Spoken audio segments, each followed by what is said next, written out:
So one of the biggest changes we have here is our older console setup in here, which primarily was just one entertainment stand that looked like garbage, and as far as I'm concerned. It was old and broken and brittle, but we've replaced it with two more recent pickups in the form of these very nice matte black entertainment stands. They are rated for about 90 pounds a piece, which nicely fits this 27-inch CRT, and they had 3 shelves on them, which we have been able to hook up all of our consoles to with relative ease. We've got clearly the Saturn and Dreamcast here. We've got the CDX, PS2, and our N64 all on this side. And when we go over here to our 40-inch LCD, we've got our slightly more modern and a couple of older consoles on it, such as that Super Nintendo. Then we've got the GameCube and our Wii U, as well as our Xbox 360 and Xbox Original all hooked up on this side.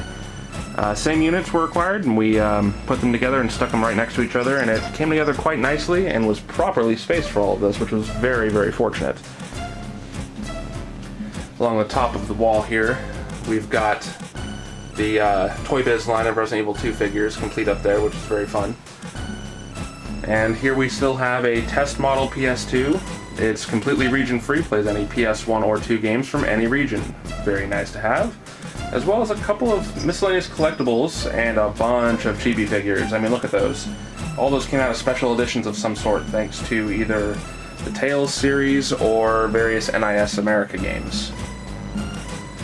Next to this, we have a nice tall tower with a first 4 figure of Vice. And in here, we've got some little drawers. These drawers hold all of our loose Game Boy games of various things, as well as Game Gear. On top of that, we've got a couple of little collectibles, as well as our copy of Earthbound and our Steel Battalion controller. Getting that down and hooking that up is a pain in the butt, but it stores very nicely up there. We've also got a number of other figures and plush sitting in here from Idea Factory and Harvest Moon. A little bit lower, we've got some boxed up Resident Evil Special Edition consoles, including the PAL exclusive Resident Evil 4 machine. And we've also got, below that, a whole bunch of amiibo card sets from Animal Crossing, as well as a War Turtle, because Pokemon. So here we have the same shelving setup as before, but we've doubled it. We've managed to track down the exact same one and put it up side by side here. And in that time frame of getting that, we also acquired an Xbox One kiosk. So we've got that hooked up right in the middle between the two. The TV is a 43-inch, and it does somewhat block off the games on either side, but there's plenty of space behind it here to get at everything without any kind of hiccup. We've got our Saturn and CD games up top, and continuing along, we've got our Dreamcast on the next one over. Works our way down to PlayStation 1, going across, followed by PS2, of course. Huge selection of PS2 games anymore. I mean, that machine had countless classics and amazing games. And we also have, of course, PlayStation 3. System's not in here right now, but we plan to put that on the bottom shelf at some point in the near future of the first entertainment rack that I showed earlier.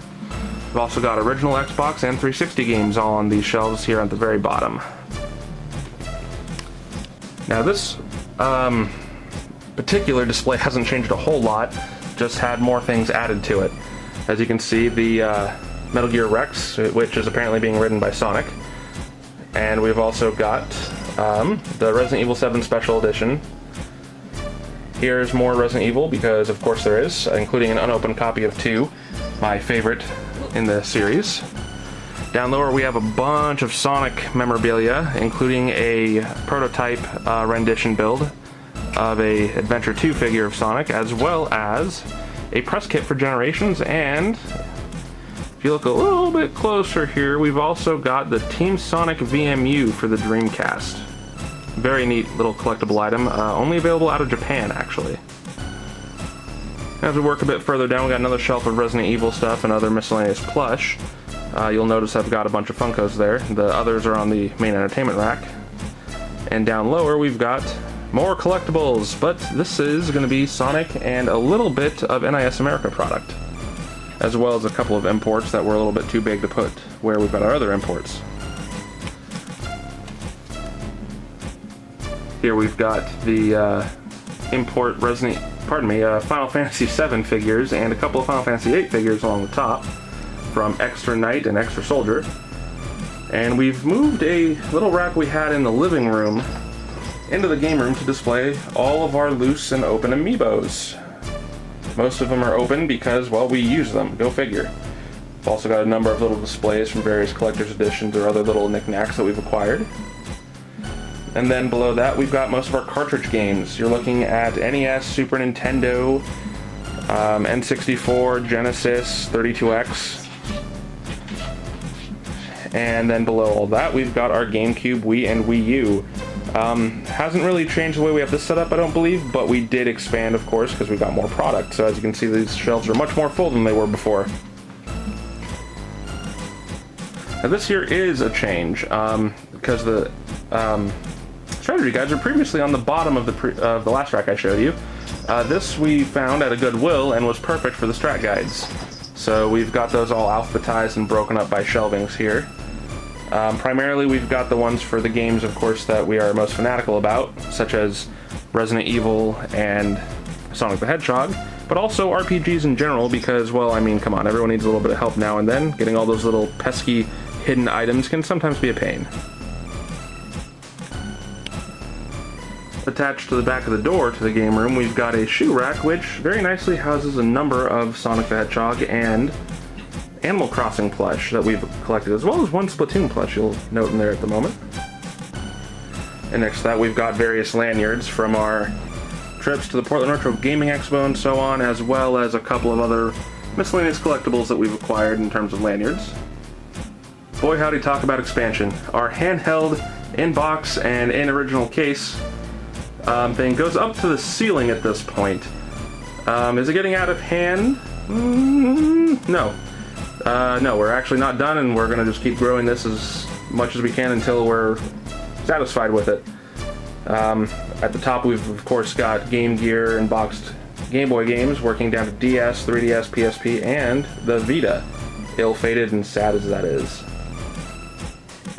The left-hand side of our closet in this room has also grown a bit. More Sonic collectibles and knickknacks, as well as more Animal Crossing knickknacks. Here we've actually got the puzzle sets, which I believe were only put out at GameStop, as well as more plush and figures. And that continues in here as well with additional collectibles. If you couldn't tell, we like knickknacks and collectibles. Lots and lots of them. Both sides actually have a ton of things like that in them. The right-hand side's not much different here. A variety of figures pinned up along the wall, as well as a couple of other little oddities, such as a flight stick mech-style controller and a couple of VHSs. Got some trade demos and carrying bags, and then even lower yet, in these little black bags, next to this cat, who is adorable and fluffy, is a bunch of accessories, ranging anything from our various Nintendo, Sega, PlayStation, and Xbox. In the corner of this, we have, well, what is effectively our replacement bits. Various extra cases for DS, for CD, Sega CD specifically, and so on, all those things, in case something happens or we pick up a game that's got a busted case, we can just replace it. We have since replaced the white armoire with a nice black armoire. We've got various collectibles from our collector's editions pieced out in here, and we've also got a collection of comics for video games down in this bottom section here that's got the doors closed. I'm not going to open it because you're just going to see white boxes full of comics, and I'm not pulling out all the comics because that'd be crazy. And that's our game room as of December 2018. What'd you guys think of it? Feel free to let us know in the comments down below. And while you're at it, you might as well subscribe to the channel. Stay up to date on all of our latest videos, including Let's Plays, reviews, and any other shenanigans I feel like posting. Thanks for watching, guys, and we'll see you in another video.